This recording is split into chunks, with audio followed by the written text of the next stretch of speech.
Okay, dito naman ngayon, for the first time ever sa taon ng 2025 January, gagawa ulit tayo ng tutorial vlog na naman, no, kung paano makapasok dito sa Terminal 3 na iya.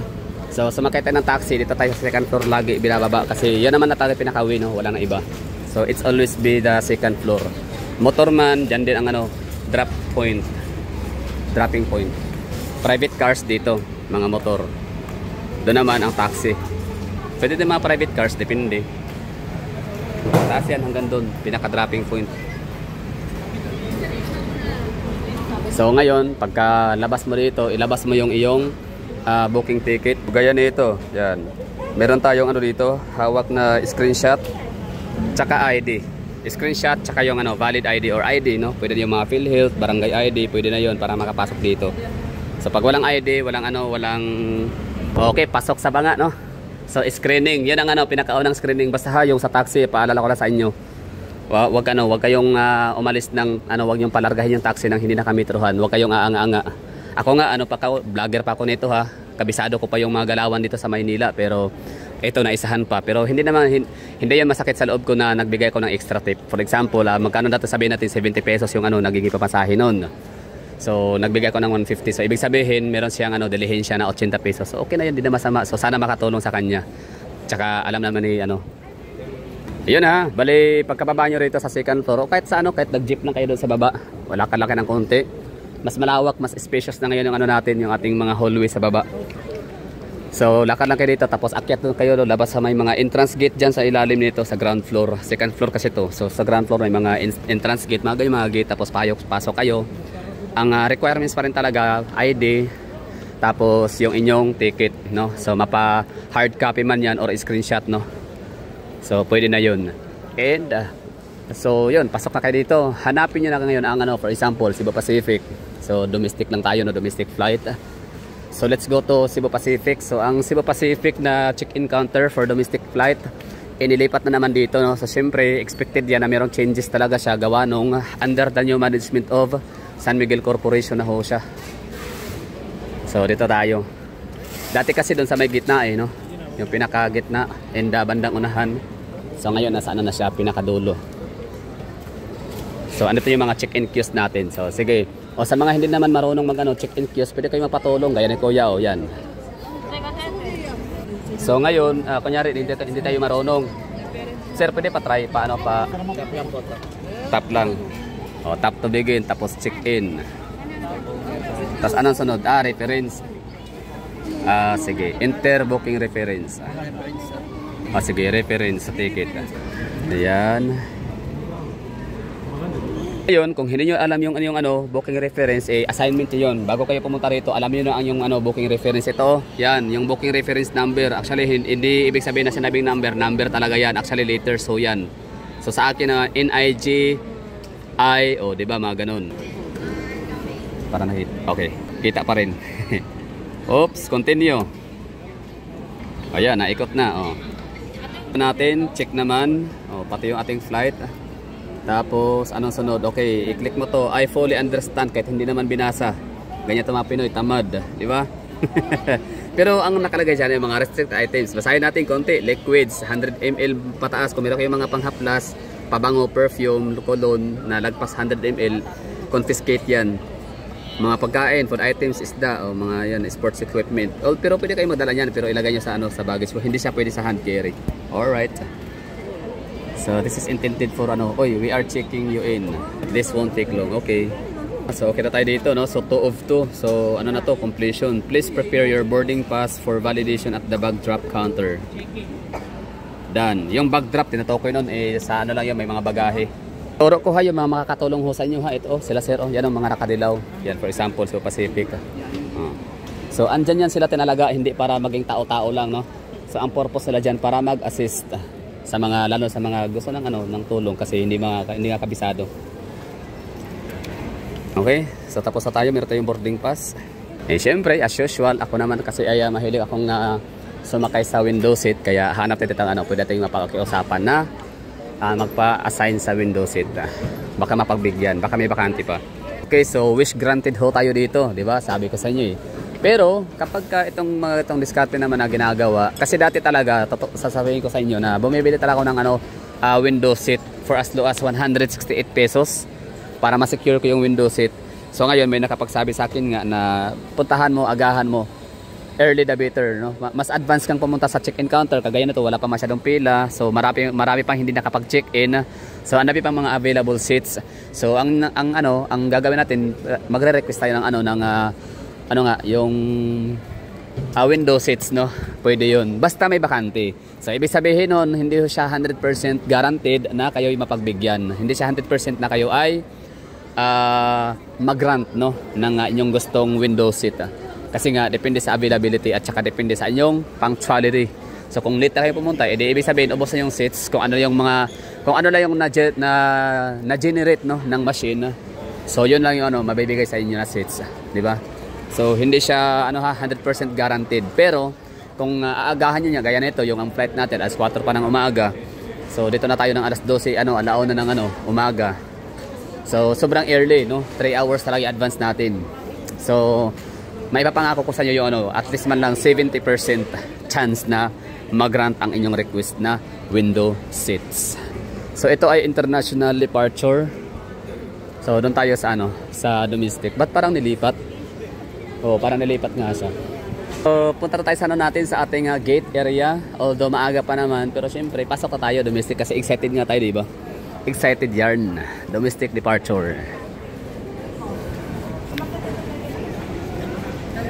Domestic flight. Cebu Pacific. Tsaka parang wala namang AirAsia dito. Wala ring PAL. Kasi ang AirAsia tsaka PAL na domestic ay nasa Terminal 2. Okay, so ito na yung pangalawang screening. Unang-una pala is yun nga, Guardia number 1. So ito yung pangalawang screening. Ito talaga naka-scanning machine talaga dito, no? Like bawal yung mga dito na talaga yung puspusan, no? Mahigpit. So yun na nga, bali na tayo, tapos na tayo sa first and second screening. So dito na tayo sa may arrival area, departure area sa domestic. So sa kabila international departure. So dito tayo sa may departure area ng domestic. And anong nangyari, no? So ako'y hinold, yung aking bag kinuha, pangalan kinuha ng mga taga doon, no? Taga scanning machine personnel, no? Mga taga security personnel. Kinuha itong aking backpack kasi meron akong siniksik na yung Delight. Alam niyo yung Delight, yung malaki, yung 400 ml, yung Yakult ba, yung yung rival or competitor ng Yakult. So malaki yun. That's 400 ml. So ang ginawa ko, ininuman ko na siya talaga, like nakakalahati na, lagpas kalahati. So ibig sabihin nasa mga lagpas pa rin, kaya pala siya kinonfiscate pa rin yung natin, yung Yakult or Delight. Magkano ba yung Delight? 60 pesos. Okay lang. So nainom ko na yung 3/4, meron pa rin natira ng mga 100 ml lagpas. So kaya yon, kinonfiscate, tinapon. Kinuha yung pangalan ko, sinulat. Yan lang naman, no? So yung mga drone natin, okay naman yung drone, hindi naman napagdiskitahan. Battery, ay ating mga selfie sticks kasi metal yun eh. So okay na yung mga ganong bagay kasi alam na nila yung metal kung gano'n kapal o kanipis. Okay, so that's all for today's video. Thank you for watching. So sana nakuha nyo ang pinaka-guide tips paano nga ba paano mag-check-in, paano pumasok sa arrival, sa departure area dito sa NAIA Terminal 3 domestic flights, Cebu Pacific. Latest update, latest vlog, year 2025. Pero syempre, ang natin dito ticket is to be announced, ha. Ayun gate, dalawa yan eh. Merong nakaganyan, pa-arrows, ibig sabihin dito daw, doon, bababa. Tapos yung pa-arrow na, hindi pataas sa papuntang langit, ha. Kundi papunta yan doon, yung direction.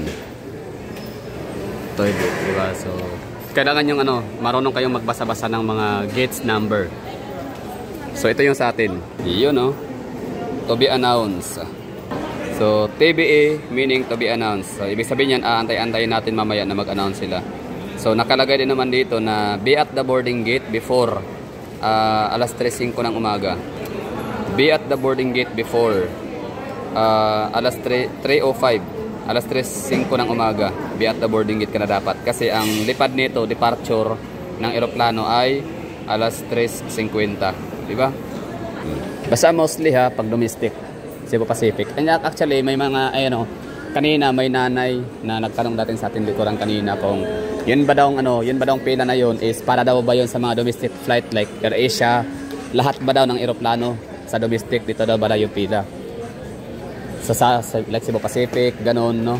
Or ano pa ba, Cebu Pacific, PAL or AirAsia is hindi ko na sasalabayhan na ang itong Terminal 3 ay exclusive talaga dito yung yung Cebu Pacific na domestic flights. So pag sinabing Cebu Pacific domestic flight, walang iba kundi NAIA Terminal 3 kasi ang AirAsia at PAL ay doon sila naman matatagpuan sa Terminal 2. Tapos kung mga short distance, mga maliliit na eroplano, so doon naman sa Terminal 4. Ang Terminal 1 is international. Sa Buddhist po. Basta dito sa lugar may mga dito mga nakayelo, yan mga ground personnel, yan mga ground staff. So sila po yung mga katulong ho sa inyo na ma-direct kayo sa gusto nyong puntahan or bigyan yan mga dilaw yan, mga nakayelo, mga taga Cebu Pacific yan sila. Pero kahit hindi mga taga Cebu Pacific, basta mga natatrabaho sa airport, kahit mga gwardiya, well trained ho yan sila, no, para magbigay ng mga kasagutan sa inyong mga katanungan. So that's all for today's video. Thank you for watching. So, balik na tayo dito. Mostly, at saka may mga monitor pala. So, paano na yung mga monitor? Paano natin makikita? Paano natin iti-trace, no? Tignan. Ito, for example. So, marunong tayo magbasa mga Pilipino, no? So, Cebu. Yan. Destination, Cebu. Expected time of departure to be announced. Tapos, ang status canceled.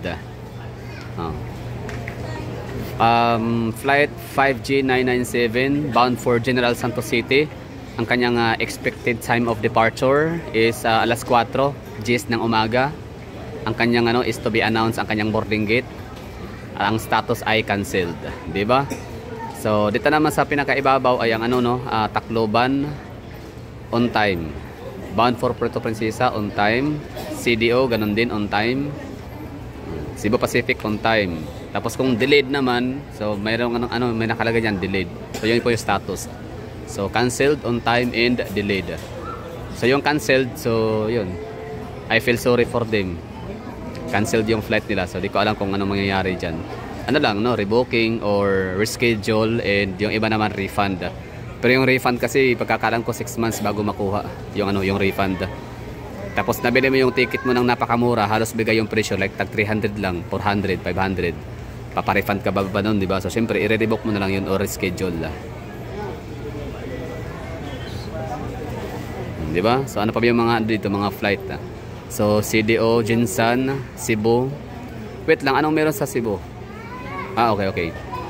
So may cancel flight papunta Cebu. So Cebu on time naman ang isa. Lawag on time, Butuan on time, Bacolod on time. To be announced sila, to be announced. CDO, Iloilo, Cebu, Bohol, Pagadian, Dumaguete, Legazpi, Iloilo, Davao, Rojas, Cebu, Tacloban, Zamboanga, Tugigaraw.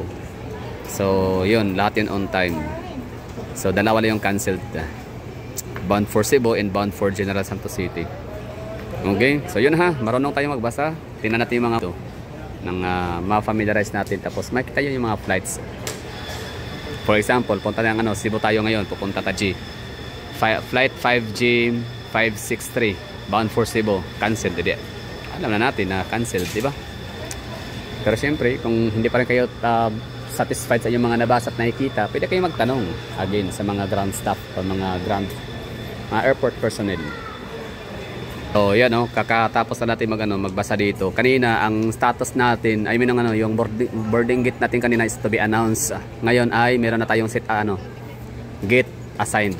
Di congratulations. Hindi na kailangan magtanong kung saan yung boarding gate natin kasi ayan nakalagay na kanina yan to be announced or to TBE. Ayun kita nyo yan. So yun yung boarding pass natin. Nakalagay dyan. Gate assigned is TBE, means to be announced. So hindi pa tukoy kung saan tayo na gate magbo-boarding. Pero ngayon andyan na nakasulat na hindi na siya to be announced, kundi meron na tayong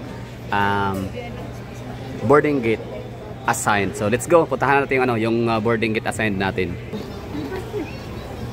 So nasa baba, pinakababa. Pwede tayo mag-elevator, pero syempre ang elevator, giveaway na natin yan sa mga may special tawag nito, special needs, no? Ayan ang mga naka-wheelchair.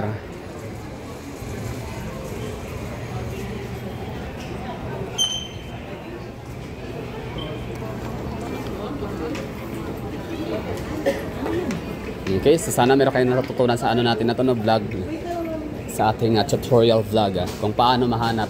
So ito yun. So hindi ko sinabi na itong gates na to dito sa pinakailalim, pinakababa is ito talaga yung lagi, no, na ina-assigned, or dito talaga ina-assigned yung mga bound for mga Cebu, Davao, Iloilo, Bacolod, Jensan, at kung saan-saan pa, no. So mostly lang, no, most of the time dito talaga sila na-assigned. So expected na huli nyo yan kapag ka nakalagay na to be announced yung get assigned. So wag kayong lumayo dito sa area na to dito, kasi minsan dito nag-a-announce yung mga grand staff, mga grand person, yung may trompa silang dala, paging for the passenger with 5G blah blah blah, bound for Iloilo, please proceed to the gate blah blah blah, diba? So ganun yun. So dito tayo. Okay, so we are approaching, we're heading to our gate assigned. Oh, yan na, tanong-tanong lang. Oh, yan si Kuya, tatanong siya. Kasi sila talaga yung pinaka right personnel. Huwag kayo magtanong sa kapwa pasahero, ha.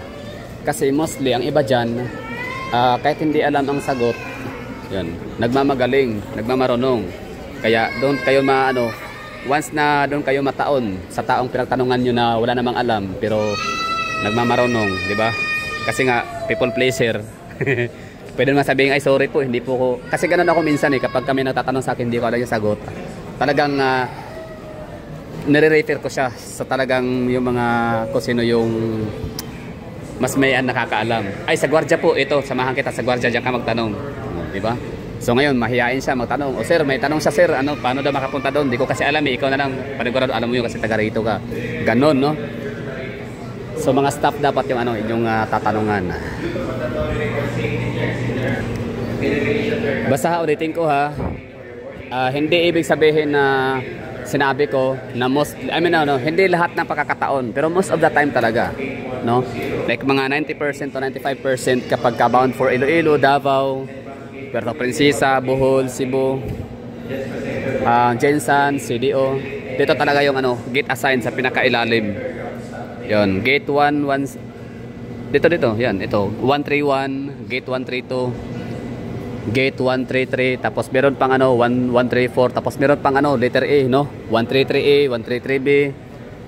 Tsaka dapat mga naka-online booking, syempre andyan yung number hole nyo nakalagay. Check nyo rin yung inyong mga cellphone number, yung mga text messages, baka nag-text si Pacific na okay, heads up, Juan Poncio Pilato, your boarding assign is your flight 5G blah blah blah is assigned into gate number ganito ganyan. So punta ka na doon, di ba? So yan yung lagi yung babantayan yung inyong message. At meron tong libreng arroz caldo. Libre ba to? Kala ko libre ang arroz caldo. 220 ang isang cup.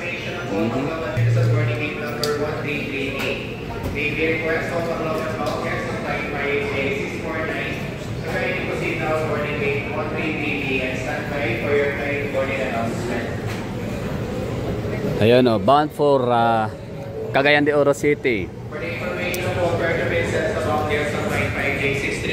Ayan, ha. So dito makikita yung mga mostly na mga bound for mga provinces, mga domestic flights natin dito sa Pilipinas. Cebu, bound for CDO, Jensan, Bohol, Legazpi. Di ako sure sa mga Legazpi to Gigaraw, pero dito mostly yung bandang southern part of Philippines. Yan nga, Mindanao and Visayas, Kabisayaan. So ang pinakadulo 134B.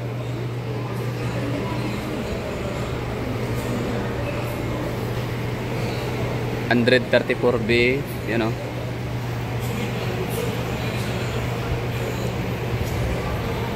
134A, tapos dun the rest of the airport. Okay, so saan ba tayo naka-assigned? So okay na tayo dito, ha. Sana ay meron kayo nakuhang aral sa ating ginawang ginawang vlog, tutorial vlog. So thank you for watching and have to say bye-bye. And syempre, para sa akin, have a safe flight and enjoy and see you sa susunod na mga video.